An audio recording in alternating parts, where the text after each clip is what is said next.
অনুরোধ করব শ্রী বিনোদ মেননকে আপনাদের সামনে শ্রী শ্রী রবিশঙ্করজি সম্পর্কে কিছু বলার জন্য। নমস্কার। শ্রী শ্রী রবিশঙ্করের সহমর্মিতার বার্তা, সমাজের প্রতি দায়বদ্ধতা এবং অহিংস জীবন দর্শন পৃথিবীর লাখো মানুষের হৃদয়ে আলোড়ন তুলেছে। মানবিক মূল্যবোধের পুনর্জাগরণের মধ্যে তিনি পেয়েছেন বিশ্ব শান্তির পথ, আর এজন্য আরও প্রয়োজন ব্যক্তিগত পর্যায়ে দায়বদ্ধতা, পরোপকারের মনোভাব এবং সচেতনতা।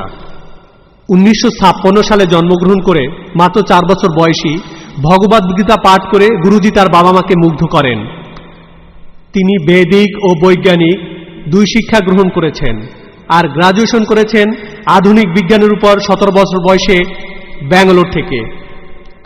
তিনি তার সাহিত্যকর্মের জন্য কোয়েম্পা ইউনিভার্সিটি থেকে ডক্টরেট ডিগ্রি লাভ করেন।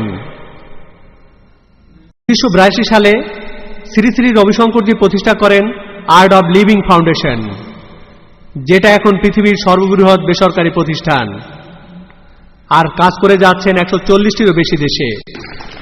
1997 সালে শ্রী শ্রী রবিশঙ্করজি প্রতিষ্ঠা করেন international association of human values, যেটা এখন পৃথিবীর প্রায় 25,000 গ্রামে উন্নয়নের কাজ করে যাচ্ছে আর লক্ষ লক্ষ মানুষকে স্বনির্ভর করে তুলছে। এই international association of human values এর মাধ্যমে পৃথিবীর বিভিন্ন দুর্দশাপ্রাপ্ত দেশে ত্রাণ তৎপরতা চালানো হয়েছে, যেমন আফগানিস্তান, বসনিয়া, ইন্ডিয়া, গুজরাটে সেই ভূমিকম্পের পরে, জম্মু ও কাশ্মীরে এবং পাকিস্তানে। গুরুজির স্বেচ্ছাসেবক দল এইসব ত্রাণ তৎপরতায় নিয়োজিত আছে।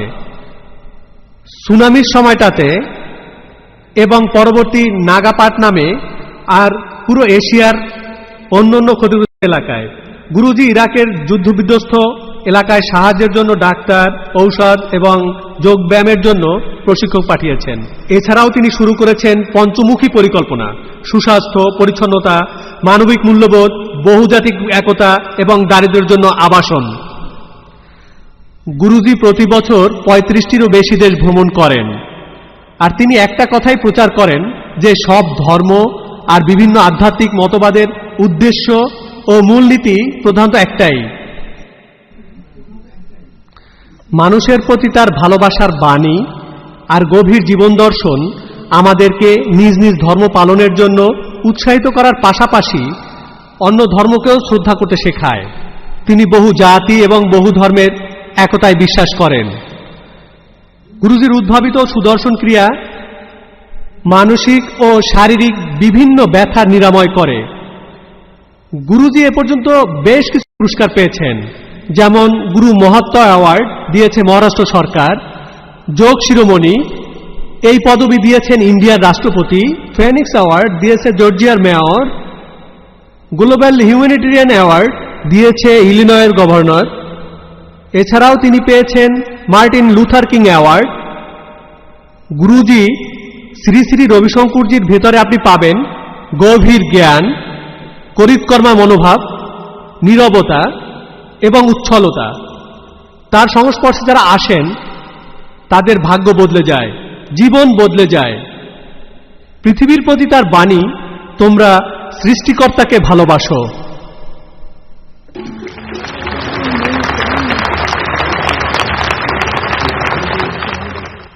এখন শ্রী শ্রী রবিশঙ্করজি আমাদের সামনে বলবেন হিন্দু ধর্ম ও ইসলামে ঈশ্বরের ধারণা সম্পর্কে। শ্রী শ্রী রবিশঙ্করজি।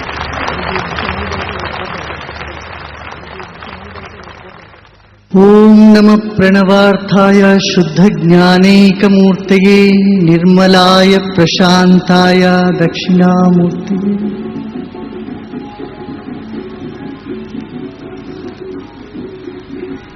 সুপ্রিয় ভাই ও বোনেরা, সন্ত কবিরের একটা দোহাস এখন আমি বলতে চাচ্ছি। पूती पढ़ पढ़ जगमुआ पंडित भयान कोई, ढाई अक्षर प्रेम की पढ़े सो पंडित हो। আপনি পৃথিবীর সব ধর্মগ্রন্থ পড়ে তর্ক আর বিতর্ক করতে পারেন,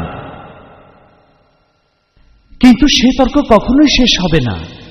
তবে দুটো ভালোবাসার কথা, সদিচ্ছা আর পাশাপাশি থাকার আন্তরিকতা আমাদেরকে এক করতে পারে। আর আমার খুব ভালো লাগলো ডক্টর জাকিরের বক্তব্য শুনে। তিনি উপনিষদ আর অন্যান্য ধর্মগ্রন্থগুলো থেকে কি সুন্দরভাবে উদ্ধৃতি দিলেন।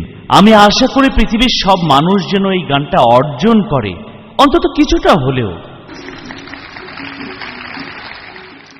যাতে তারা সংকীর্ণ মনা না হয়, তারা যেন মনে না করে যে আমি শুধু স্বর্গে যাব আর অন্য সবাই নরকে যাবে। বর্তমানে পৃথিবীটাই একটা নরক, কারণ প্রত্যেক ধর্মের মানুষ মনে করে একমাত্র তারাই সঠিক পথে চলেছে, অন্য আর সব ধর্মই ভুল ও মিথ্যা। আমাদের মনকে আরো বড় করা দরকার। আর আমি ডক্টর জাকিরকে ধন্যবাদ জানাই। আমি নিজেও জানতাম যে আমার বইটিতে কিছু ভুল আছে। আসলে বইটি ছাপা হয়েছিল তাড়াহুড়া করে, কারণ সেই সময় গুজরাটে রায়ট চলছিল। তাই আমি বইটা খুব তাড়াতাড়ি ছাপাতে চেয়েছিলাম। আমি ইসলামের কোনো পণ্ডিতের কাছে যাইনি, আর আমিও কোরআন সম্পর্কে বেশি কিছু জানি না। আমি আসলে ইসলামের উপর পণ্ডিত না, তবে উদ্দেশ্যটা তিনি ঠিকই ধরেছেন, মানুষকে একত্রিত করা, যাতে করে হিন্দুরা মুসলমানদের শ্রদ্ধা করে, আবার মুসলমানরাও হিন্দুদের নিজের ভাইয়ের মতো মনে করে, শ্রদ্ধা করে। আমি এই জন্য খুশি যে যদিও আমার বইটিতে কিছু ভুল আছে আর উনি ক্ষমা করেছেন, তিনি আমার উদ্দেশ্যটা বুঝতে পেরেছেন। আসলে আমাদের উদ্দেশ্যটাই হলো আসল কথা। কখনো কখনো মা হয়তো তার সন্তানকে বলেন দূর হ, তিনি কিন্তু সত্যি তা বোঝান না। তবে যদি তাই ধরে নেন আমার মা দূর হয়ে যেতে বলেছে তাই আমি দূর হয়ে যাচ্ছি, তাহলে কিন্তু আপনি আপনার মাকে কষ্ট দিচ্ছেন। মহর্ষি নারদ, যিনি ভালোবাসার প্রবর্তক, ভক্তিসূত্র সম্পর্কে তিনি একটি সূত্র বলেছেন, वादो नावलंब्या, অর্থাৎ যুক্তির উপর নির্ভর করো না, তর্ক বিতর্কের উপরও। বিতর্ক করে আপনি সব পাবেন না। আজ একই ধর্মের মানুষের মধ্যে অনেক তর্ক বিতর্ক, কারণ সবাই মনে করছে তারাই ঠিক। হিন্দু ধর্মে বিভিন্ন মতবাদের অনেকগুলো বিশ্বাস আছে, সবাই লড়াই করছে আর বলছে আমি ঠিক। ইসলামেও একই ব্যাপার চলছে, শিয়া সুন্নির লড়াই, তারপর আহমদিয়া, এই সব কিছু। একজন বুদ্ধ, একটা দর্শন, আর আজ বৌদ্ধ ধর্মে 32টি মতবাদ, আর প্রতিটি মতবাদের আলাদা আলাদা ব্যাখ্যা, আর সবাই বলছে তাদের ব্যাখ্যাটাই সঠিক। আমি সমস্ত পৃথিবীর প্রত্যেকটি মানুষকে বিনীত অনুরোধ করব, तत्व समन्वयात्, আমাদের সাদৃশ্যগুলো দেখুন। আমরা সবাই একসাথে থাকতে পারি, ভাই এবং বোন হয়ে আমরা একে অপরের প্রশংসা করতে পারি। 100 বছর আগে আমরা হয়তো বলতাম সহ্য করার কথা, তবে আজকের দিনে শুধুমাত্র সহ্য করাটা বেশ দুর্বল একটা শব্দ। আজকের পৃথিবী শুধু সহ্যই করবে না, আজকের পৃথিবী ভালোবাসবে। যেটা আপনি পছন্দ করেন না সেটা হয়তো সহ্য করেন। দেখুন, আপনি একটা কিছু পছন্দ করেন না অথচ আপনি সহ্য করছেন। আজকের দিনে অন্য ধর্মকে সহ্য করাটা যথেষ্ট নয়, এটা সেকেলে। এখন সব ধর্মকে ভালোবাসতে হবে। আপনাদেরকে আমার জীবনের একটা ঘটনা বলি। আমি তখন দিল্লিতে ছিলাম। একদিন আমি গাড়িতে করে যাচ্ছিলাম, আমার সঙ্গে একজন বয়স্ক লোক ছিলেন যিনি কর্নাট প্যালেসে নামবেন। তবে সেখানে নেমে তাকে আবার ট্যাক্সি বা কোনো অটো ধরতে হবে, তাই আমি আমার গাড়িটা তাকে ব্যবহার করতে দিলাম এবং আমি আমার অ্যাসিস্ট্যান্টকে নিয়ে গাড়ি থেকে নেমে একটা অটোরিকশায় উঠলাম। আমরা যে অটোরিকশাটায় উঠলাম তার ড্রাইভারটা খুব ভদ্র ছিল, দেখতে সুন্দর আর বেশ বিনয়ী। অটোরিকশাটা দুই দিকেই তাকিয়ে দেখি অনেক নায়ক নায়িকার সুন্দর সুন্দর ছবি। লোকটা আমাকে বলল, গুরুজি মাফ করবেন, আমি আমার অটোরিকশায় যার ছবি লাগাতে চাই তার তো কোনো ছবিই নেই, তাই এই ছবিগুলো আমি এখানে লাগিয়ে দিয়েছি। কিছুক্ষণ পর সে আমাকে বলল, গুরুজি আজ আমার কি সৌভাগ্য, তিনি আজ মেহমান হয়ে আমার গাড়িতে উঠেছেন আর আমার এই অটোরিকশা চালাচ্ছেন তিনি। माने धर दीवार दर्पण भयो जित देखो जित तोय, कंकड़ पत्थर चाकरी। সব জায়গাতেই তিনি আছেন। কে বলে খোদাকে চোখে দেখা যায় না? দিওয়ানাকে প্রশ্ন করো, খোদাকে ছাড়া সে আর কিছুই দেখে না। এটাই হলো ভালোবাসার পূর্ব শর্ত। যদি বলেন যে আপনি পেইন্টিং এর প্রশংসা করবেন না কিন্তু পেইন্টারের প্রশংসা করবেন, আপনি আসলে সেই পেইন্টারকে পুরোপুরি প্রশংসা করছেন না। আপনি পেইন্টারের প্রশংসা করতে গেলে আগে তার পেইন্টিংটাকে প্রশংসা করতে হবে। তাহলে এই পুরো জগৎটাই হচ্ছে মহান ঈশ্বরের। উপনিষদে আছে, ডক্টর জাকির কয়েকটা উদ্ধৃতি দিয়েছেন, আরো কিছু শ্লোক আছে, উনি আরেকটু গভীরে ঢুকলেই তা বুঝতে পারবেন। तम सृष्ट्वा तदैवानुप्राविशत। অর্থাৎ প্রভু সৃষ্টি করে তার ভেতরেই প্রবেশ করলেন। ঈশ্বর প্রত্যেক মানুষের হৃদয়ের গভীরে বসবাস করেন। আর তাই তো দেশে দেশে কবি, সাধক, সুফিরাও এই দর্শন দিয়ে গান, কবিতা তৈরি করেছে। তুমি মানো বা না মানো,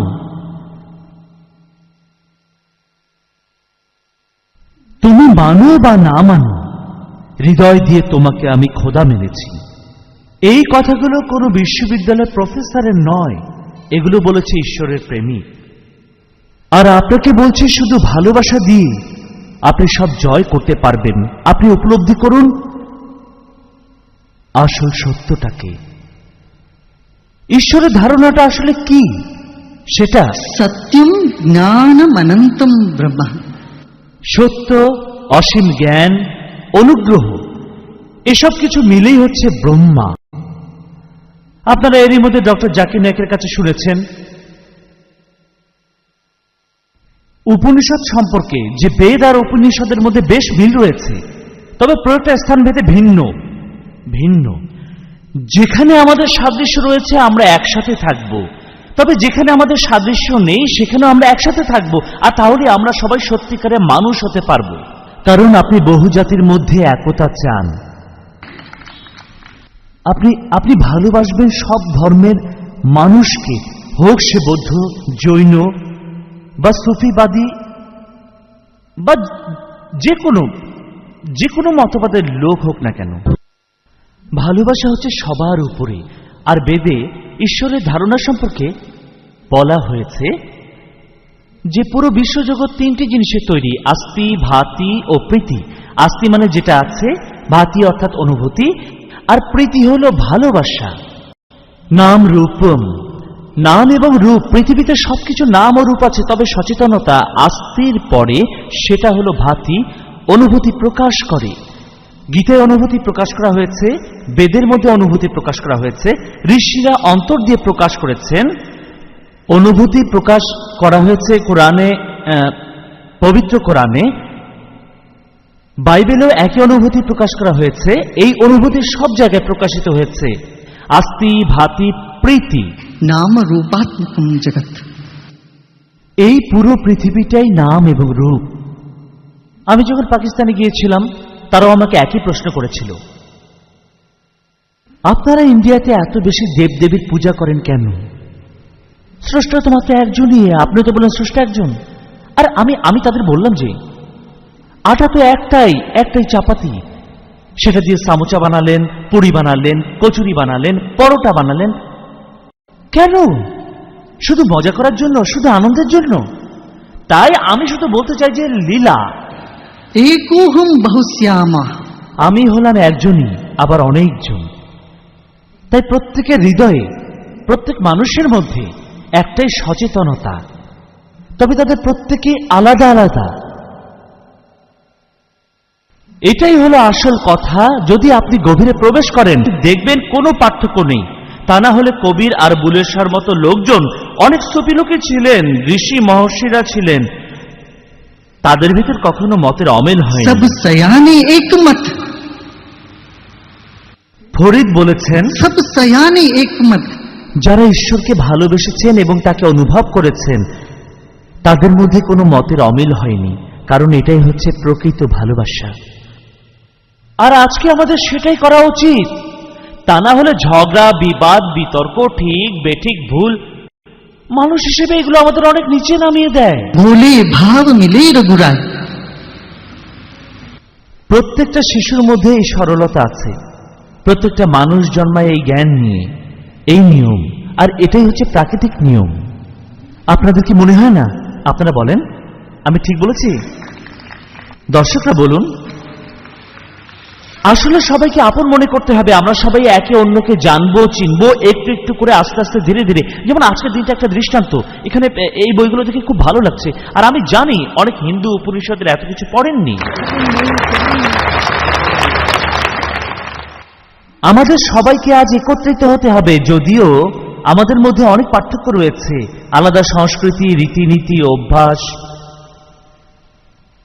সবাইকে জানিয়ে দিন সবার উপরে রয়েছে একজন, একমাত্র ঈশ্বর, একটি ভালোবাসা।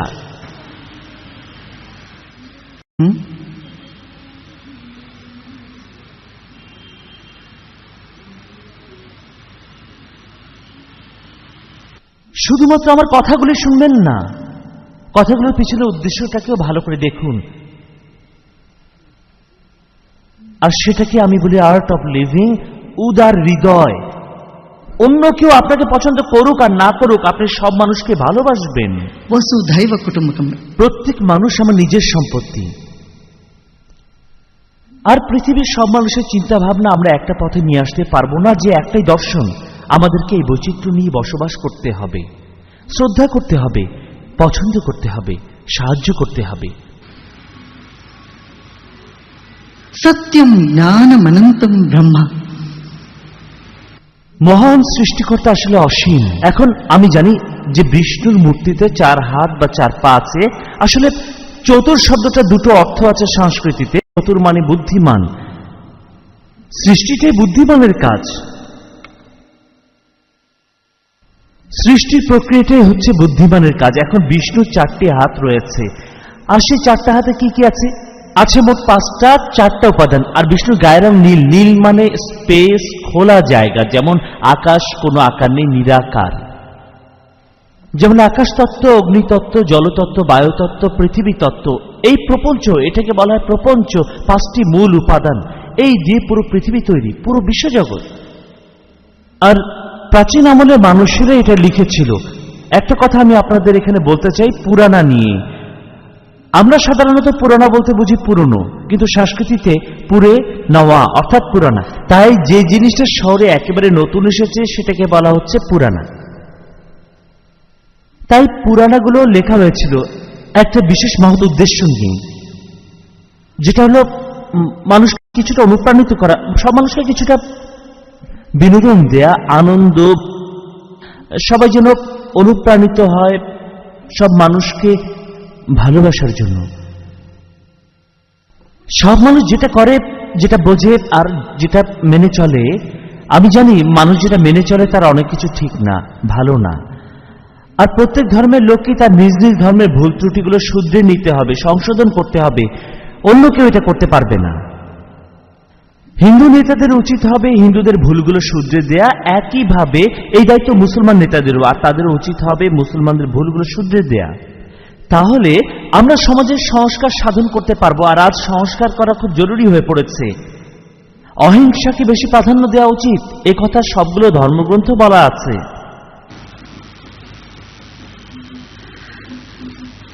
যদি আমাকে জিজ্ঞেস করেন এই টেবিল কি অণু দিয়ে তৈরি করা, আমি বলবো হ্যাঁ।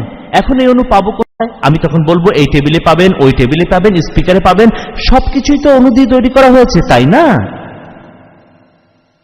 অণুকে খোঁজার জন্য আপনাকে অন্য কোথাও যেতে হবে না। সর্বব্যাপী, তিনি সব জায়গাতে আছেন। একজন নিউক্লিয়ার বিজ্ঞানী এবং একজন অ্যাটমিক বিজ্ঞানী বেদান্তের সব কথার সাথে একমত হবেন। এখানে আপনি পাবেন থিওরি অফ রিলেটিভিটি। স্রষ্টা কোনো একটি বস্তু বা একজন ব্যক্তি নন। এই বিশ্বজগতের সবকিছু তৈরি হয়েছে তারই নির্দেশে, তার একটি ইশারায়। তার মানে এই বিশ্বজগৎ তারই অধীন। আমি এখানে ছোট্ট একটি গল্প বলি উপনিষদ থেকে। একটি ছেলে তার বাবাকে জিজ্ঞেস করল, আচ্ছা বাবা, ঈশ্বর আসলে কি, তিনি দেখতে কেমন? ছেলেটাকে তখন তার বাবা হাত ধরে নিয়ে গেল। তারপর ছেলেকে বললেন, দেখো ওই যে বাড়িটা ওখানে আছে, তার আগে এখানে কি ছিল? ছেলেটি বলল, খালি জায়গা। বাড়িটা এখন কোথায়? খালি জায়গায়। বাড়িটা ধ্বংস হয়ে গেলে তখন জায়গাটার কি হবে? সে বলল, কিছুই হবে না, জায়গাটা তখন আগের মতোই থাকবে। বাবা বলল, তোমার আত্মাও এমনি, তুমিও ঠিক এই রকমই। আত্মা আছে, রূপ আছে, সচেতনতা আছে, অবসানও আছে। কাম কাম ব্রহ্মা এই জায়গার মতোই, যেখানে সবকিছু আছে, সবকিছুই জন্মায়, আবার সেখানে সবকিছুর অবসান হয়। আমার প্রিয় বন্ধুরা, আপনারা দেখবেন যখন আপনি হৃদয়ের গভীরে প্রবেশ করবেন, यतो वाचो निवर्तन्ते अप्राप्य मनसा सह। যেখানে আপনার কথা প্রবেশ করতে পারবে না, এমনকি মনও ঢুকতে পারবে না, আপনার মনের সেই নীরব কোনায় কোনায় প্রবেশ করে ধ্যানে বসে যান, গভীরে চলে যান, তাহলে বুঝতে পারবেন সেটাই ভালোবাসা, সেটাই ভাতি, সেটাই আস্তি, সেটাই প্রীতি।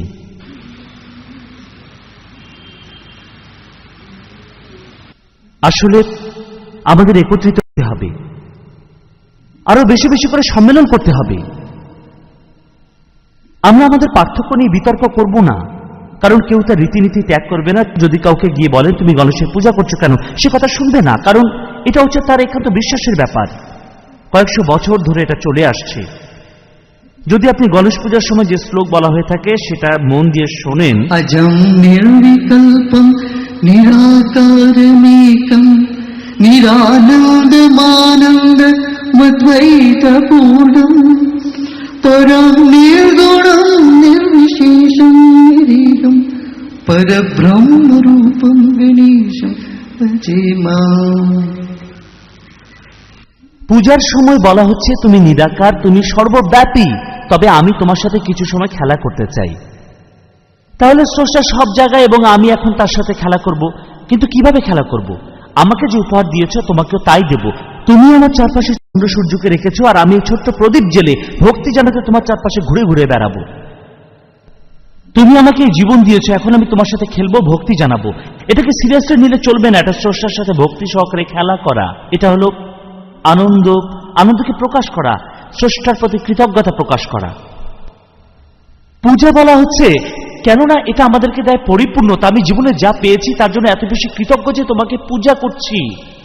আজকে আমি যখন এখানে আসলাম তখন সবাই আমাকে ফুল দিয়েছিল। আমরা কাউকে ফুল দিই কেন? শুধু নিজের শুভকামনাকে প্রকাশ করার জন্য। রওশন বেগ সাহেব উঠে এসে আমাকে ফুল দিলেন কেন? তার মনে হয়েছিল গুরুজি এসেছেন, ওনাকে কিছু উপহার দেওয়া উচিত। আর এটা হলো বিনিময়, অনুভূতি বিনিময়। কেননা অনুভূতিকে পুরোপুরি প্রকাশ করা যায় না, যায় কি? তাই আমরা বিভিন্ন উপায়ে আমাদের অনুভূতিকে প্রকাশ করে থাকি।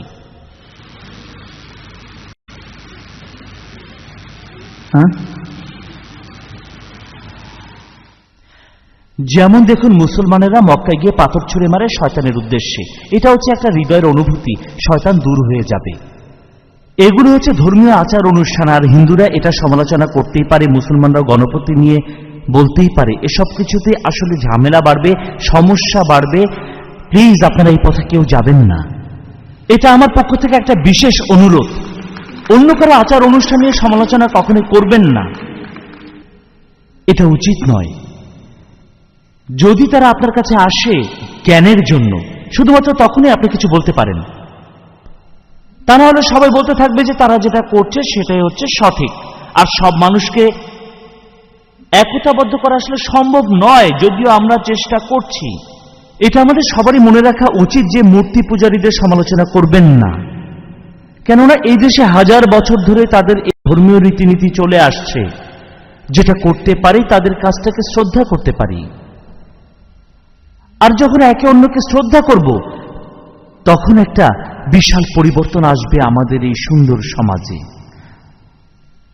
আত্মবিশ্বাস, বিশ্বাস আসবে। তখন কেউ ভাববে না যে আপনি তাদের বিপক্ষে রয়েছেন। আমাদের সব মানুষকে একত্রিত করতে হবে, আর এভাবে আমরা সর্বশক্তিমান ঈশ্বরের সবচেয়ে বড় সেবক হতে পারি। অহিংসা, অহিংসাকে রাখতে হবে সবার উপরে, সবার আগে। যোগশাস্ত্রে আছে মানবদেহে 8টা প্রত্যঙ্গ আছে।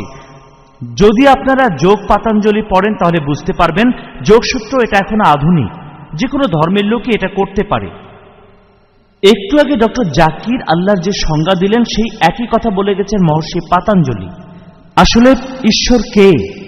কায়া ক্লেশা, যার ভিতরে কোন রকম ক্লেশ নেই, যন্ত্রণা নেই, সমস্যা নেই, যার কোনো আকার নেই, হৃদয় সে সচেতনতাই হলেন ঈশ্বর। মহর্ষি পাতাঞ্জলি যোগসূত্রে এ কথাই বলেছেন। তিনি আরো বলেছেন যে ইয়ামা, যার অর্থ অহিংসা। তিনি বলেছেন শান্তির কথা। সত্যিয়া অর্থাৎ সত্যি, আস্থেয়া অর্থাৎ কারো কাছ থেকে কিছু চুরি করো না। ব্রহ্মচারিয়া, একগুঁয়েমি, অপরিগ্রহ, অর্থাৎ কাউকে কখনো লজ্জিত করা যাবে না। আর এই ইয়ামা, নিয়ামা, প্রাণায়ামা, প্রত্যাহার, ধ্যান, ধারণা, সমাধি, এই 8 প্রত্যঙ্গের কথাই যোগসূত্রে বলে গেছেন মহর্ষি পাতাঞ্জলি। আর এতে করে অনেক উপকার হবে আমাদের পৃথিবীর সব মানুষেরই। দেখেন, আপনার নিঃশ্বাসের ভিতরে অনেক কিছু লুকিয়ে আছে। নিঃশ্বাসকে নিয়ন্ত্রণ করে শরীরকে ভালো করতে পারেন, আপনি আপনার মনকে ভালো করতে পারেন। আপনার মনের সব নেতিবাচক ধারণা দূর হয়ে যায় আপনি যখন প্রার্থনায় বসেন, নামাজে বসেন, আপনার মন সব জায়গায় ঘুরে বেড়ায়। কিন্তু যদি আপনার নিঃশ্বাসের দিকে মনোযোগ দেন, আপনার মন তখন পথ খুঁজে পায়, ফলে আপনি থাকবেন একবারে খাঁটি বন্ধুর মতো। পৃথিবীর বিভিন্ন জায়গায় মানুষ এইসব ব্রিদিং টেকনিক আর ব্যায়াম শিখেছে, যদিও এটা অনেক অনেক প্রাচীন জ্ঞান। আর এই ব্যায়াম ও টেকনিক তখনই শেখানো হতো যখন শিক্ষার্থী আসলে মনোযোগী আর বুদ্ধিমান হতো, এটা ভালোভাবে বোঝার জন্য। আমার ধারণা এটা এতই উপকারী জ্ঞান যে পৃথিবীর সব মানুষের কাছে এটা পৌঁছানো উচিত, আর প্রত্যেক মানুষই এটা দিয়ে উপকৃত হবে, তাদের ধর্ম যাই হোক না কেন। আমি পৃথিবীর সামনে প্রাণায়াম আর যোগের দরজা খুলে দিয়েছি, বলেছি এটা কোনো ব্যাপার নয়। আপনার বিশ্বাস নিয়ে কথা বলছি না, আমি কথা বলছি আপনার নিঃশ্বাস নিয়ে। নিঃশ্বাস আর আবেগের মধ্যে সম্পর্ক আছে। নিঃশ্বাসকে নিয়ন্ত্রণ করলে দেখবেন মন শান্ত, অচঞ্চল হয়ে যাবে। এটা নিয়ে অনেক রিসার্চ হয়েছে, অনেক বৈজ্ঞানিক গবেষণাও হয়েছে। All India medical institute, NIMHANS অনেক রিসার্চ করছে। আমরা যখন গেলাম ইরাকে, দেখলাম হাজার হাজার নারী আর শিশু প্রচন্ড কষ্ট পাচ্ছে, তারা রাতে ঘুমোতে পারছে না। আর ডাক্তার সাহেবরা তাদের ওষুধ হিসেবে দিচ্ছে স্টেরয়েড আর প্রোজাক, যাতে তারা রাতে ঘুমোতে পারে। আমরা তাদেরকে অতি সহজ নিঃশ্বাসের ব্যায়াম শিখিয়ে দিলাম। ফলশ্রুতিতে দ্বিতীয় দিনের মধ্যেই বেশিরভাগ রোগী এই সমস্যা কাটিয়ে উঠল। অনেক মানুষই ছিল তারা বলছে আমরা ভালোভাবে ঘুমোতে পারছি না, আমাদের আতঙ্ককে দূর করতে পারছি না। এরপর কাশ্মীরও একই ঘটনা ঘটেছে, পাকিস্তানেও একই ফলাফল। তাহলে যদি পৃথিবীর কোনো ধর্মের মধ্যে ভালো আর জ্ঞানের কিছু থেকে থাকে, আমরা কেন সেটা গ্রহণ করব না? আমরা উগ্রপন্থী হয়ে বলবো না এটা আমার ধর্ম না, এটা তোমার ধর্ম না। না, ভালো জ্ঞান ইউনানির কথা আমরা বলতে পারি। এটার উৎপত্তির সাথে ইসলামের যোগসূত্র আছে, আমরা বোধহয় সে কথা জানি। ইউনানি ওষুধ সবার জন্যই ভালো, একইভাবে চাইনিজ ওষুধ, আকুপাংচার আর আকুপ্রেশার সব মানুষের জন্যই ভালো। তাহলে আমরা যদি পৃথিবীর যে কোনো জায়গার খাবার খেতে পারি, পৃথিবীর যে কোনো দেশে প্রযুক্তি নিতে পারি, পৃথিবীর যে কোনো দেশের গাড়িতে চড়তে পারি, পৃথিবীর যে কোনো মিউজিক শুনতে পারি, তাহলে কেন আমরা জ্ঞানটাকে গ্রহণ করতে পারি না? এই জ্ঞানকে ছড়িয়ে দেয়া এখন অপরিহার্য হয়ে পড়েছে। এখন পৃথিবীতে সবাই হিংসাত্মক হয়ে উঠেছে। এখন এরকম শান্তির উদ্যোগ দেখে আমার বেশ ভালোই লাগছে। এই বিশাল আয়োজন, প্রত্যেক মানুষের উচিত অন্যান্য ধর্ম সম্পর্কে কিছুটা হলেও জানা। আমাদের এটা বললে হবে না যে আমার ধর্ম হচ্ছে উপরে আর তোমার ধর্মটা একটু নিচে। এটা কখনোই গ্রহণযোগ্য নয়।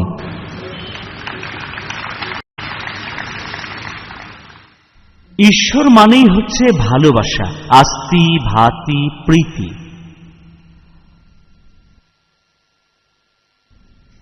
আসুন আমাদের মধ্যে আমরা সাদৃশ্যটা খুঁজে বের করার চেষ্টা করি আর পার্থক্যটা নিরূপণ করি। এই কাজ করার জন্য আমাদের একই ধর্মাবলম্বী হবার কোনো প্রয়োজন নেই। আমরা আলাদা থেকেই এই কাজ স্বাচ্ছন্দ্যে করতে পারি। আমরা একে অন্যকে শ্রদ্ধা করব, এটাই এখন থেকে আমাদের মূলনীতি হোক। আর মানুষকে অহিংসার বাণী শেখানোর কোনো বিকল্প নেই। আমার জানা মতে হিংসাত্মক কাজকে কোনো ধর্মে অনুমোদন দেয়নি।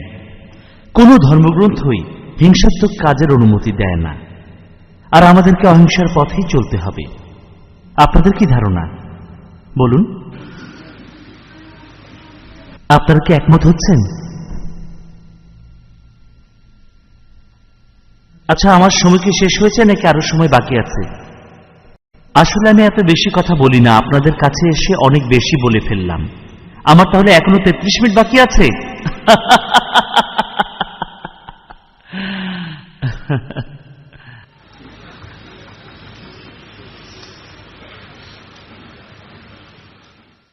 প্রাণ খুলে হাসতে শিখুন, আসলে আরো বেশি বেশি হাসি, সেই সাথে আমরা ক্রোধকে দুষ্প্রাপ্য করে তুলি। আমরা সবাই খুব সহজেই রেগে যাই, আর সেই সাথে হাসিও খুবই কম। আমাদের এই অভ্যাসটা বদলাতে হবে। বেশি বেশি করে হাসুন। আপনার ক্রোধকে একেবারে দুষ্প্রাপ্য করে ফেলুন। ক্রোধ আসবে মাঝে মধ্যে 2-1 বার। আপনি বলতে পারেন, যখন দেখবো অন্যায় হচ্ছে তখনই আমি রেগে যাব। ঠিক আছে, কিন্তু মনের মধ্যে শুধু ক্রোধটাই রাখবেন না।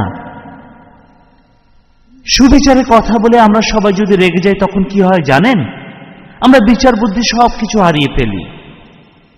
আমাদের মানসিক অবস্থা ঠিক করে আমাদের দৃষ্টিভঙ্গি, পর্যবেক্ষণ আর প্রকাশের ভঙ্গি।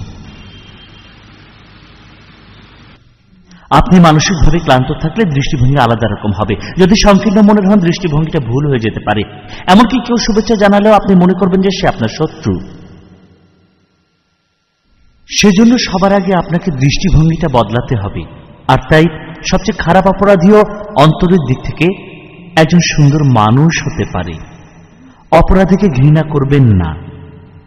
আমরা যাদের অপরাধী বলে ডাকি, এমন একজনের সাথে কথা বলেন, মনের ভিতর থেকে সে খুব ভালো মানুষ। অনেকদিন ধরে মানসিক ক্লান্তি আর টেনশনের জন্য সে অপরাধ করেছে। তাদের প্রতি সমবেদনা থাকতে হবে, তাদেরকে আপন ভাবতে হবে, তাদেরকে ভালোবাসতে হবে। অপরাধকে ঘৃণা করুন, অপরাধীকে নয়। ঈশ্বরের মানে এমন কিছু না যে তিনি ওখানে কোথাও বসে আছেন আর আপনাকে বিভিন্ন বাণী দিচ্ছেন। তিনি আসলে বিশ্বজগতের সব উপাদান। सर्वं खल्विदं ब्रह्मा। এই বিশ্বজগতের সবকিছুই ব্রহ্মা, সবকিছু ব্রহ্মাকে দিয়ে তৈরি। সব ব্রহ্মা, सर्वं खलु इदं ब्रह्म। সবকিছু, এই বিশ্বজগতের সবকিছু অণু দিয়ে তৈরি, তরঙ্গ দিয়ে তৈরি। আর এই তরঙ্গের কোনো নাম নেই, কোনো আকার নেই। তারপরও তাকে অনেক নামে আর আকারে ডাকা হয়ে থাকে। সৃষ্টিকর্তা মানে হচ্ছে বিশাল জ্ঞানের ভাণ্ডার। আর এই অসাধারণ প্রাচীন জ্ঞানের জন্ম হয়েছে এই দেশে, এই ভূখণ্ডে। সময়কে হারিয়ে দিয়ে এই জ্ঞান এসেছে। আর ইন্ডিয়ান হিসেবে আমরা খুবই গর্বিত যে আমরা বিভিন্ন জাতির মানুষ একসাথে বসবাস করতে পারি। অনেক সুফি এই দেশে জন্মেছেন, তারাও বলেছেন। অবশ্য তাদের অনেক অত্যাচারও সহ্য করতে হয়েছে। সৎপথের সন্ধান দিতে ইরান থেকে অনেক জ্ঞানীগুণী এই দেশে এসেছেন। আর এই দেশের মানুষ সুফিদের সম্মান করে। শুধু তাই নয়, সম্মান করে ঋষি মহর্ষিদেরও। সবাইকে শ্রদ্ধা করতে হবে। সেজন্য বলেছি, मातृदेवो भव। মায়ের মধ্যে স্বর্গ ও ভালোবাসাকে দেখো, पितृदेवो वसी। তোমার বাবার মধ্যে দেবতাকে দেখো। आचार्य देव मनस्वर। এখানে দেব মানে কি? দেব মানে আমাদের ঈশ্বর নয়, দেব মানে আলো। মা আপনার জন্য আলো, বাবা আপনার জন্য আলো। তারা আপনাকে পৃথিবীর প্রথম আলো দেখিয়েছেন। তাই একজন পদার্থবিদ বেদান্তের সব কথা একমত হবেন, হতেই হবে। আসলে তারা করেছেন, আর তারা অনেক কাজ করছেন ফিজিক্স আর বেদান্ত নিয়ে। ডক্টর জাকির নায়েক যত বেশি জানেন, আমি আসলে অতটা জানি না। আমি শুধু এই জানি যে हम तो 2.5 अक्षर के अक्षर वाले हैं, सबको गले लगाते। कुछ मान के चलो, कुछ जान के चलो, प्रेम से सबको गलाए लगाते चलो। प्रेम से सबको गले लगाते चलो। जीवन का ये हम सूत्र बना लें। আসুন এখন থেকে এটাই আমাদের মূল নীতি হোক। আমরা কিছুটা বোঝার চেষ্টা করি। আপনি বিশ্বের সবকিছু বুঝতে পারবেন না, সবকিছু পড়ে শেষ করতে পারবেন না। আসুন আমরা কিছুটা বোঝার চেষ্টা করি। আসুন, বিশ্বাস যাই হোক না কেন, আমরা যা বিশ্বাস করি সেটা ঠিকই থাকবে। আসুন আমরা সবাইকে ভালোবাসি, একে অন্যকে ভালোবাসি। আসুন এইভাবেই আমরা বেঁচে থাকি। संगच्छध्वम संवदध्वम संभो मनांसि जानता। ঋগ্বেদের একেবারে শেষে বর্ণিত আছে, আসুন একসাথে হাঁটি, আসুন আমরা একত্রিত হই। এইটুকু বলে আমি আমার কথা শেষ করব। 1 ঘন্টা ধরে আর কি বলবো বুঝতে পারছি না, তবে মনে হয় আমার যা বলার ছিল সবই বলে ফেলেছি। চমৎকার, এখানে এসে খুব ভালো লাগলো। ধন্যবাদ সবাইকে। এখন মঞ্চে আসছেন ডক্টর জাকির নায়েক। শ্রী শ্রী রবিশঙ্করজির কথার উত্তরে এখন তিনি শ্রোতাদের সামনে বলবেন।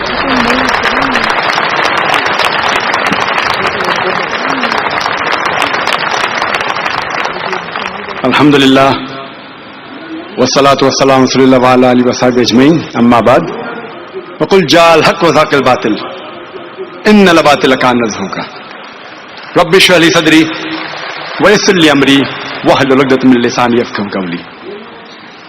শ্রদ্ধেয় শ্রী শ্রী রবিশঙ্কর, এছাড়াও আমার শ্রদ্ধেয় গুরুজন এবং ভাই বোনেরা, আবারও আপনাদের ইসলামী নিয়মে শুভেচ্ছা জানাই। আসসালামু আলাইকুম ওয়া রাহমাতুল্লাহি ওয়া বারাকাতুহু। সবার উপর আল্লাহর সুখ, শান্তি এবং দয়া বর্ষিত হোক। ইসলামী শুভেচ্ছা বলে শান্তির কথা। আজকের আলোচনার বিষয় হল হিন্দু ধর্ম ও ইসলামে ঈশ্বরের ধারণা পবিত্র ধর্মগ্রন্থের আলোকে। যেহেতু আমি এসেছি রবিশঙ্করজির উত্তর দিতে, তাই আমি বলি ইসলামী শুভেচ্ছা বলে শান্তির কথা। ইসলাম শব্দটা এসেছে সালাম থেকে, যার অর্থ হলো শান্তি। এটা সব মুসলমানের কর্তব্য, সব মানুষেরই কর্তব্য পৃথিবীতে শান্তি ছড়িয়ে দেয়া। যে এটা করে না সে মুসলমান নয়।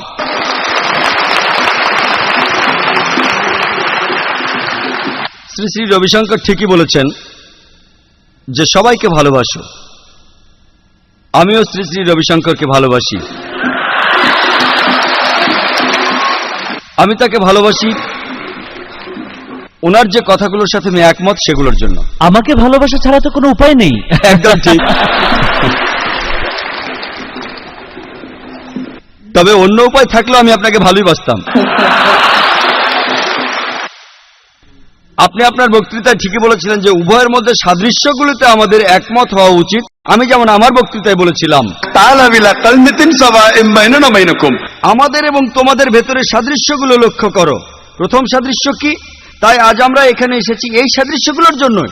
তবে আজকে আমরা একটি বিশেষ সাদৃশ্য নিয়ে কথা বলছি, সেটা হলো আল্লাহ না'বুদা ইল্লাল্লাহ, যে আমরা একজন সর্বশক্তিমানের ইবাদত করি। তাহলে আসুন আমরা প্রথমে এই সাদৃশ্যগুলো মেনে নেই পবিত্র ধর্মগ্রন্থগুলোর উপর ভিত্তি করে। আর শ্রী শ্রী রবিশঙ্কর ঠিকই বলেছেন যে আমাদের মধ্যে অমিল থাকলেও আমরা হাত মেলাই। তাই যদিও আমি একমত না শ্রী শ্রী রবিশঙ্করের সব কথার সাথে, তারপরও আমি এখানে এসেছি কারণ আমি তাকে ভালোবাসি, আর কারণ আমাদের ভেতরের সাদৃশ্যগুলোর ব্যাপারে আমি একমত। কিন্তু আমরা যখন কাউকে ভালোবাসি, বলা হয়ে থাকে যে বাবা দয়ালু হওয়ার জন্যই নিষ্ঠুর হয়। কখনো কখনো মানুষকে শুধরে দিতে হয় কারণ আমি তাকে ভালোবাসি। চিন্তা করেন, একটা শিশু কোনো কথা বলল যেটা ভুল। সে একটা বিল্ডিং থেকে লাফ দিতে যাচ্ছে 10 তলা থেকে। আমি বলতে পারি না তোমাকে ভালোবাসি, এগিয়ে যাও, কারণ আমি তাকে ভালোবাসি। যেহেতু আমি ভালোবাসি আমি তাকে থামাবো। আর যেহেতু আমি শ্রী শ্রী রবিশঙ্করকে ভালোবাসি অনেক বেশি, এটা আমার আকাঙ্ক্ষা যে তার আন্তরিকতায় কোনো সন্দেহ নেই। তার উদ্দেশ্য হলো হিন্দু আর মুসলমানদের একত্রিত করা। কিন্তু যারা আমার মতো খোলা মনের না, তারা গুরুজির কথা ধরতে পারেন। তাই যেহেতু আমি গুরুজিকে ভালোবাসি, শ্রী শ্রী রবিশঙ্কর, সেজন্যই আমি এই পয়েন্টগুলোর কথা বললাম। আর আমি জানি যে তিনি আমার কথা ভালোভাবেই নিয়েছেন, তিনি রেগে যাননি, কারণ আমি তাকে ভালোবাসি। আমিও ভালোবাসি। শ্রী শ্রী রবিশঙ্কর বলেছেন, কে বলে যে খোদাকে দেখা যায় না? দিওয়ানাকে প্রশ্ন করো, খোদাকে সব জায়গায় দেখা যায়।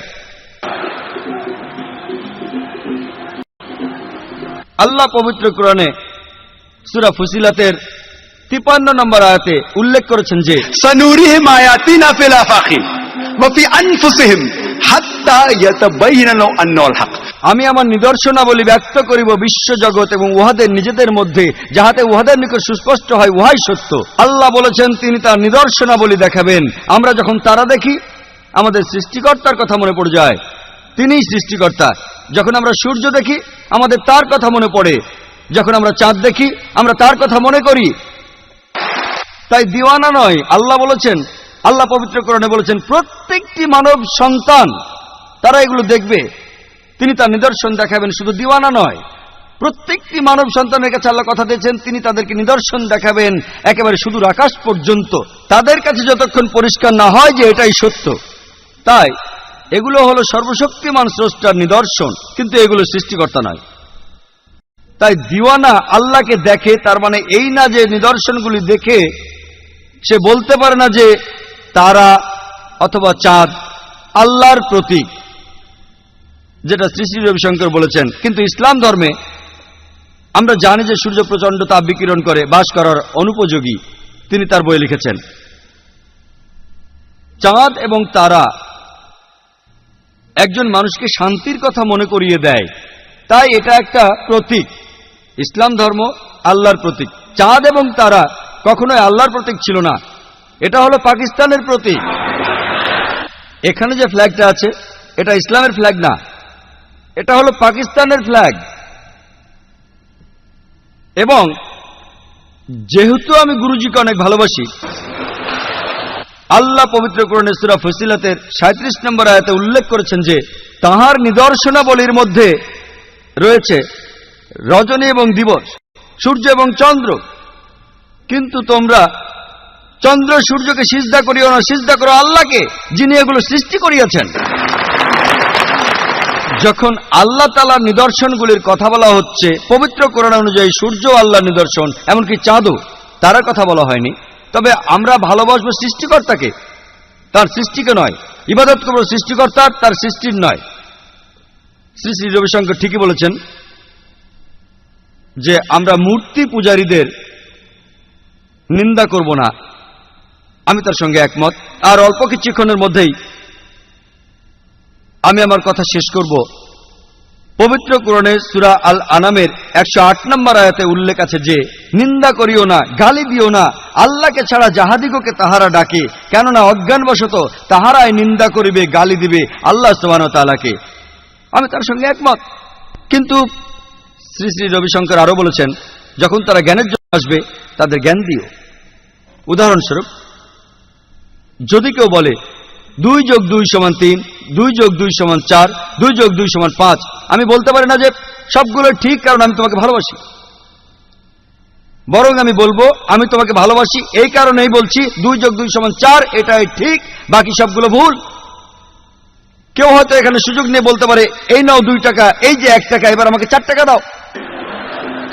এই নাও 2 লক্ষ টাকা, এই যে আরো 1 লক্ষ টাকা, এবার আমাকে 4 লক্ষ টাকা দাও। আমি তাকে শুধরে দেবো কারণ আমি তাকে ভালোবাসি, আমি তাকে পছন্দ করি। আর আমার কথা শুরুতেই বলেছিলাম, পবিত্র কোরআনের সূরা আল ইসরার 81 নম্বর আয়াতে উল্লেখ আছে যে वकुल जाल हक व जाकल बातिल इन्नल बातिल कान ज़हुका। যখন সত্য আসিয়াছে মিথ্যার সামনে মিথ্যা বিলুপ্ত হইয়াছে, কারণ মিথ্যা তো বিলুপ্ত হইবার জন্যই। শ্রী শ্রী রবিশঙ্কর বলেছেন, হাসিকে সহজলভ্য করবেন না, ক্রোধকে দুষ্প্রাপ্য করুন। আমি বলি হাসিকে ফ্রি করে দিন, হাসিকে একদম ফ্রি করে দিন। আমরা ভালোবাসবো প্রত্যেক মানুষকে, তাদের সাথে হাসি মুখে কথা বলবো। তবে একই সাথে যেহেতু তাদের ভালোবাসি, যেহেতু তারা আমাদের আপন, যেহেতু আমরা একে অন্যের ভাই, একই সৃষ্টিকর্তায় আমাদের স্রষ্টা, এই কারণেই যদি কেউ কোনো ভুল করে থাকে আমরা তার নিন্দা করব না, তাকে ঠাট্টা করব না, তবে শুধরে দেব। যদি আমার কোনো সন্তান ভুল করে আমি তাকে বলবো না যেহেতু আমি তাকে ভালোবাসি এই ভুল কাজে বাধা দেব না। যেহেতু আমি তাকে ভালোবাসি আমি তাকে শুধরে দেব, যাতে করে সে বুঝতে পারে কোনটা ঠিক। এছাড়াও শ্রী শ্রী রবিশঙ্কর বলেছেন যে যুক্তির উপর নির্ভর করবেন না। কিন্তু আমি দেখেছি তিনি অনেক যুক্তিবাদী মানুষ। একজন ড্রাইভারের উদাহরণ দিয়েছেন, এছাড়াও তিনি আরো উদাহরণ দিয়েছেন, সেগুলো যুক্তি। এজন্য কোরআন বলে যে এই তাদের জন্য যারা বুঝতে পারে। আধ্যাত্মিকতার একটি দাবি হলো বিশ্বাসযোগ্যতা, এমনকি আমার মতে যুক্তিও দাবি করে। এটাই আলাদা করে যে কোনটা ঠিক আর কোনটা ভুল। সময় যেহেতু কম তাই আমি সব কথা বলতে পারবো না, তবে শ্রী শ্রী রবিশঙ্কর অনেক ভালো কথা বলেছেন, সেজন্য তাকে ধন্যবাদ জানাই। আমি তাকে বলতে চাই যে তিনি হয়তো বইটা পড়েছেন আগে, পবিত্র কোরআনের অনুবাদ, আমি তাকে আবারও পড়তে অনুরোধ করব। এই বই, এই অনুবাদটা হলো নিজের বাণী, আল্লাহ সুবহানাহু ওয়া তাআলার, সর্বশক্তিমান স্রষ্টার পবিত্র কোরআন। আমি আর 2 মিনিট কথা বলবো। এই বই, এই পবিত্র কোরআন আমাদের সৃষ্টিকর্তার বাণী। আর আজকের বিষয় হলো ঈশ্বরের ধারণা ধর্মগ্রন্থের উপর ভিত্তি করে। সেজন্য আজকের বিষয়ের সাথে প্রাসঙ্গিক কথাই বলছি, আর ধর্মগ্রন্থগুলির কথা বলছি, কারণ আমি যা বলছি সেটা শোনার জন্য আপনারা এখানে আসেননি। শ্রী শ্রী রবিশঙ্কর যা বলেন অথবা অন্য কেউ যা বলেন সেটা শোনার জন্য আপনারা এখানে আসেননি। আপনারা শুনতে এসেছেন ঈশ্বরের ধারণা সম্পর্কে ধর্মগ্রন্থ অনুযায়ী। আমি এখানে কথা বলবো পবিত্র ধর্মগ্রন্থ অনুযায়ী, সেজন্যই আপনারা এসেছেন। আর এই বই পবিত্র কোরআন সর্বশেষ ও চূড়ান্ত আসমানি কিতাব। আমি বলবো জীবন দর্শনের উপরে সবচেয়ে সেরা বই। একথা ধর্মগ্রন্থেই উল্লেখ করা আছে। আমন্ত্রণ জানাচ্ছি শ্রী শ্রী রবিশঙ্করকে, কারণ তাকে ভালোবাসি। তাকে আমন্ত্রণ জানাই আর্ট অফ লিভিং এর এই ক্লাবে। আমরা 1,30,00,000 মুসলমান আছি। আমন্ত্রণ জানাই কারণ তাকে ভালোবাসি। আর্ট অফ লিভিং এর এই ক্লাবে আল্লাহ পবিত্র কোরআনে বলেছেন, আমি আমার কথা এখনই শেষ করব পবিত্র কোরআনের উদ্ধৃতি দিয়ে। সূরা আল ইমরানের 19 নম্বর আয়াতে উল্লেখ আছে যে ইন্নাদ-দীনা ইনদাল্লাহিল ইসলাম, যে একমাত্র দিন, একমাত্র ধর্ম, একমাত্র জীবন ধারণের উপায়, একমাত্র আর্ট অফ লিভিং যা গ্রহণযোগ্য সর্বশক্তিমান স্রষ্টার কাছে, সেটা হলো শান্তি অর্জন করা, আল্লাহর কাছে নিজের ইচ্ছাকে সমর্পণ করে দিয়ে। ওয়া আখিরু দাওয়ানা আলহামদুলিল্লাহি রাব্বিল আলামিন। এখন মঞ্চে আসবেন শ্রী শ্রী রবিশঙ্করজি। আগে ঠিক করা ছিল না, তবে সভাপতি হিসাবে আমি ঠিক করেছি যে উনিও ডক্টর জাকির নায়েকের বক্তৃতার উত্তরে কথা বলবেন আরো 3 মিনিট সময়।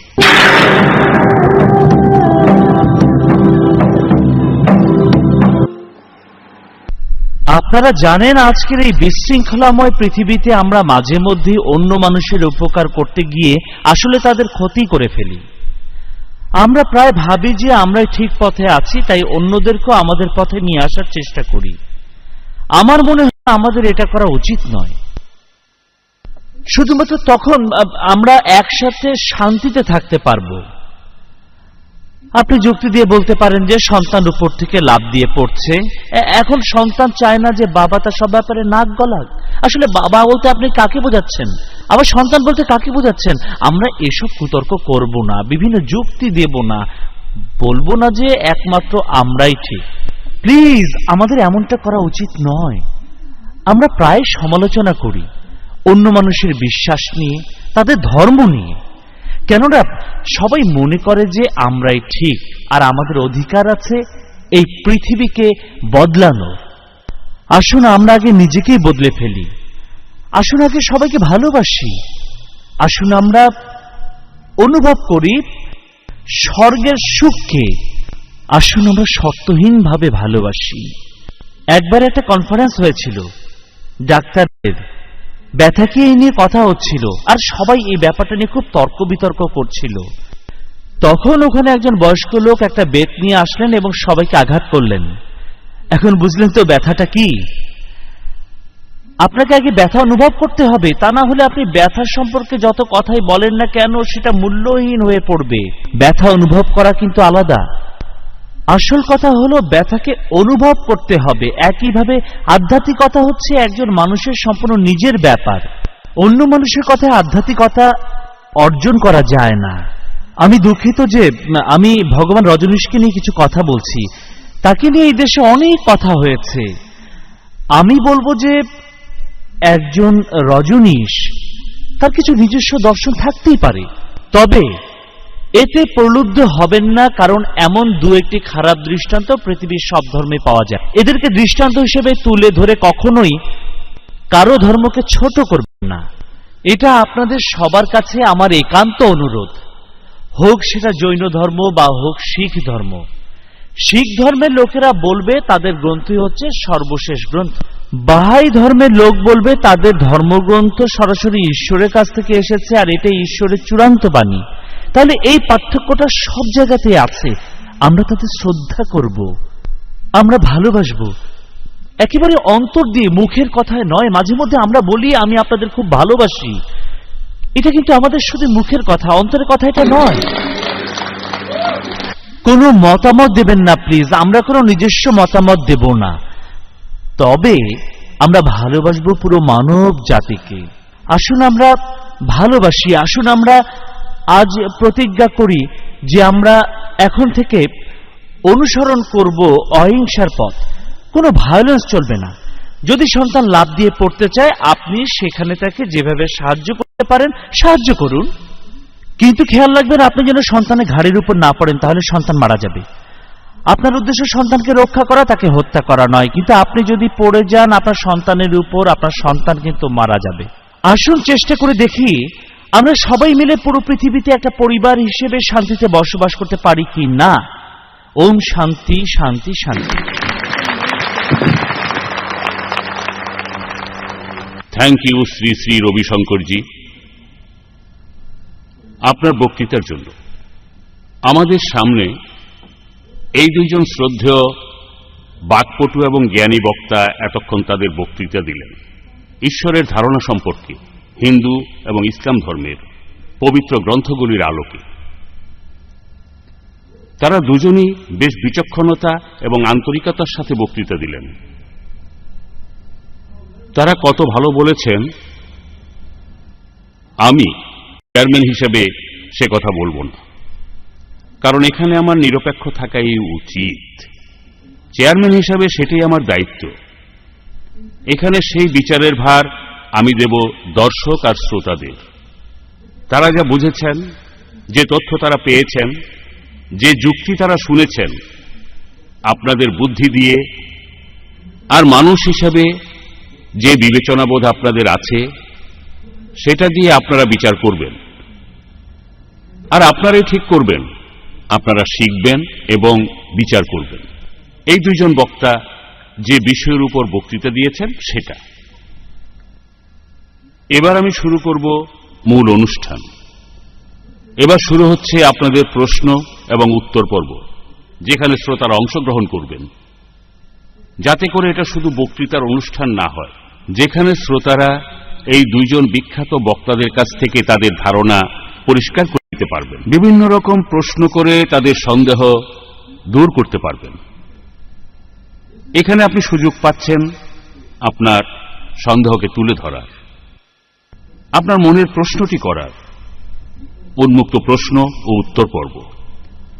ঈশ্বরের ধারণাকে বোঝার জন্য হিন্দু ধর্ম এবং ইসলামের পবিত্র গ্রন্থগুলির আলোকে এখানে উপস্থিত শ্রোতাদের বলছি, যেহেতু আমাদের হাতে সময় বেশ কম, তাই সবাইকে অনুরোধ করছি প্রশ্ন করার সময় কিছু নিয়ম মেনে চলার জন্য।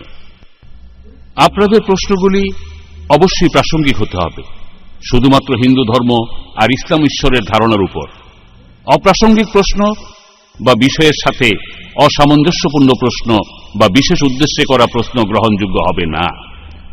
দয়া করে আপনার প্রশ্ন সংক্ষিপ্ত এবং সহজভাবে বলুন। আমি বক্তাদের অনুরোধ করব শ্রোতাদের প্রশ্নের উত্তর 5 থেকে 6 মিনিটের মধ্যে দেওয়ার জন্য। সময়ের স্বল্পতা এবং অন্যান্য আরও বিভিন্ন কারণে এবং অনুষ্ঠানটি প্রশ্নোত্তর পর্বটি আকর্ষণীয় ও শিক্ষামূলক করার জন্য এখানে কোন প্রশ্নটি গ্রহণযোগ্য হবে সে ব্যাপারে আমার সিদ্ধান্তই চূড়ান্ত বলে গণ্য হবে। দয়া করে প্রশ্ন করার আগে আপনার নাম ও পেশা বলবেন, যাতে করে আমাদের বক্তারা আপনার প্রশ্নের আরো যথাযথ উত্তর দিতে পারেন। প্রথমেই প্রশ্ন করছেন বাম পাশের মাইকের সামনে যিনি রয়েছেন, প্রশ্ন করছেন শ্রী শ্রী রবিশঙ্করজিকে। আমার নাম মোহাম্মদ আজিমউদ্দিন ইলিয়াস, আর আমি একজন দায়ী। ইসলামের বার্তা অন্য মানুষের কাছে পৌঁছে দেই। আমার প্রশ্ন শ্রী রবিশঙ্করের কাছে যে ডক্টর জাকির ঈশ্বরের একত্ববাদ এবং ঈশ্বর সম্পর্কে বিভিন্ন শর্তগুলি বললেন বেদ এবং কোরআন থেকে। আপনি কি এই এক ঈশ্বরের ব্যাপারে একমত, কোরআন এবং বেদ অনুযায়ী নাকি না? আশা করি আমার প্রশ্নটা বোঝাতে পেরেছি। উনি কোরআন এবং বেদের যে উদ্ধৃতি দিয়েছেন সেখানে ভিন্ন কোনো মত থাকতে পারে না।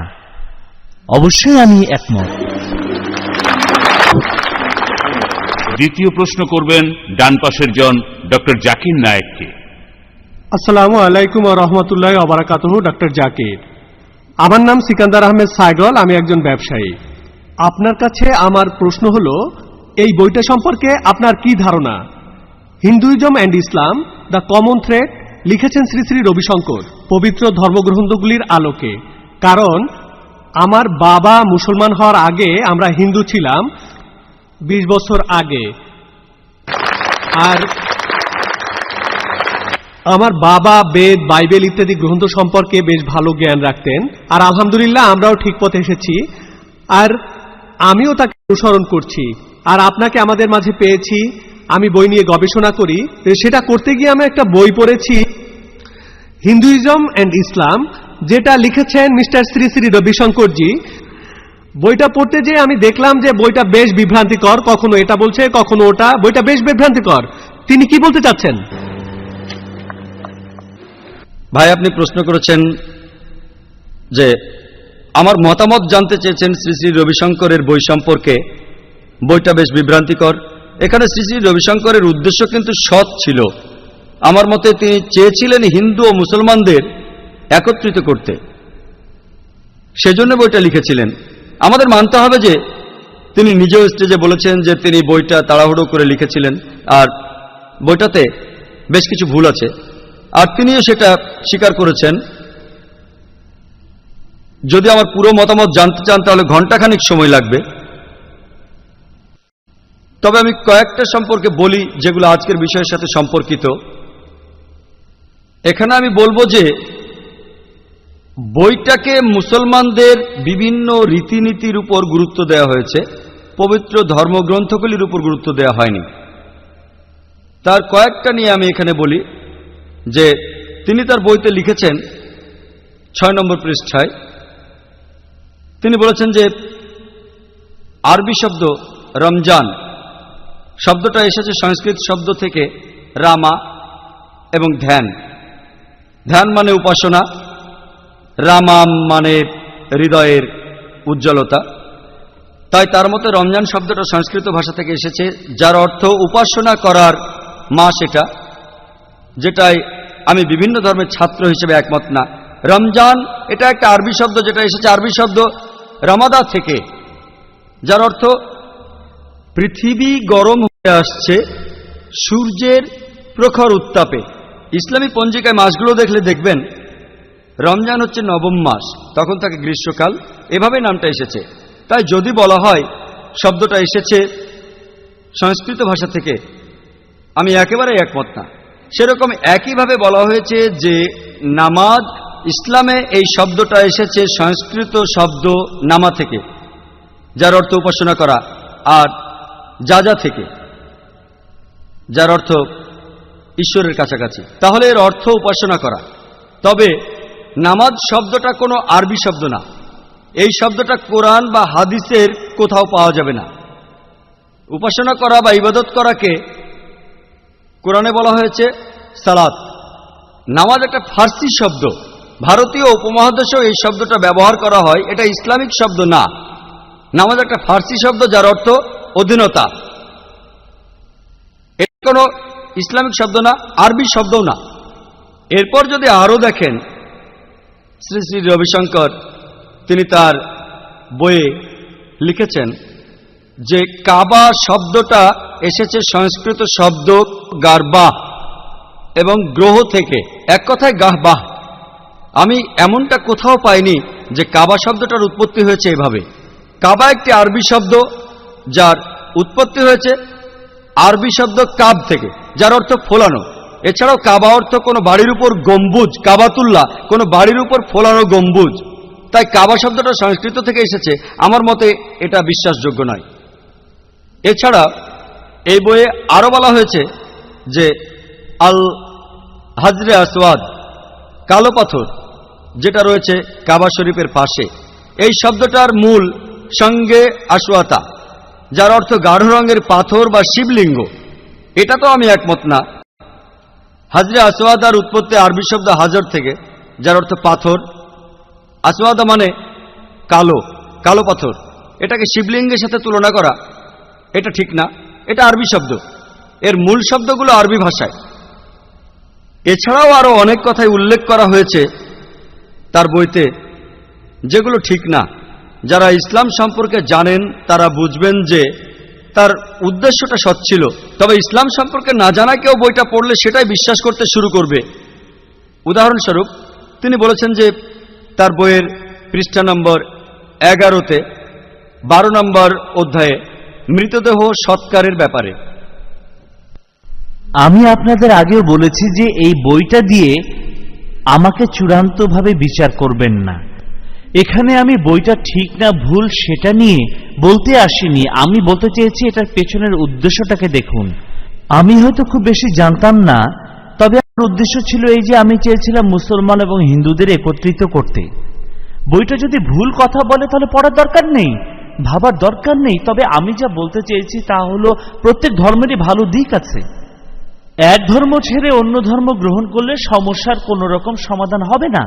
একটা বিষয় মনে রাখতে হবে, ডেনিশ কুকি খাওয়ার জন্য ডেনিশ হতে হবে না, সব জায়গা থেকে শিখুন। আর একই সাথে অনুরোধ করছে শুধু অন্যের ভুল খোঁজার চেষ্টা করবেন না। আমি এই বইটা মাত্র 3 দিনে লিখেছিলাম। আমি জানি, ভালোভাবেই জানি, আমি এই বইয়ের আরো অনেক ভুল আপনাদের সামনে বলতে পারি। এই বইয়ের অনেক ভুলের কথা আমি নিজে আপনাদের সামনে বলেছি। তাই বইটাতে যে ভুলগুলো আছে থাকুক না সেগুলো, সেটা যেন আমাদের হৃদয় বা মনে গেঁথে না যায়। বুঝতে পেরেছেন আমি কি বলেছি? বইটাকে বাদ দিন, পড়ার দরকার নেই। আমি নিজেও জানি বইটাতে ভুল আছে, এর জন্য এই দ্বিতীয় কপি বের করা হয়নি। এটা একবারই ছাপা হয়েছিল। সব মানুষকে একত্রিত করতে হবে, এটাই ছিল আমার বইটার মূল উদ্দেশ্য। এটা কোনো পাণ্ডিত্যের বই না। আমি এই কথা বইয়ের ভূমিকাতে লিখেছি আর মুখেও তা বারবার অনেকবার করে বলেছি। বইটা যদি সব মানুষকে একত্রিত করতে পারে তাহলে ভালো, তা না হলে আমি স্বীকার করছি বইটিতে ভুল আছে। আর আপনারাও আমার কথা নিশ্চয়ই বুঝতে পেরেছেন। আমি আমাদের বক্তাদের আবারও এই অনুষ্ঠানের কিছু নিয়মকানুন মনে করিয়ে দিতে চাই। প্রত্যেক বক্তাই 5-6 মিনিট সময় পাবেন তাদের কাছে করা প্রশ্নের উত্তর দেওয়ার জন্য। আমি এখানে অনুরোধ করব, এই যেমন এখানে 1.5-2 মিনিট বেশি লাগলো, এতে বেশ অসুবিধা হয়ে যায়। যদিও আমার সামনে একটা স্টপ ওয়াচ রয়েছে, কত সময় বেশি বা কম গেল সেটা হিসাব করার জন্য। এতে করে আমার হিসাব রাখতে সমস্যা হয়। আমি আমাদের বক্তাদের অনুরোধ করব, আমরা নিয়ম মেনে চললে অনুষ্ঠানটি এই স্বল্প সময়ের মধ্যেই আরো ফলপ্রসূ হবে। আমি শ্রোতাদের অনুরোধ করব, দয়া করে আপনাদের প্রশ্ন সংক্ষিপ্ত এবং সরল করবেন।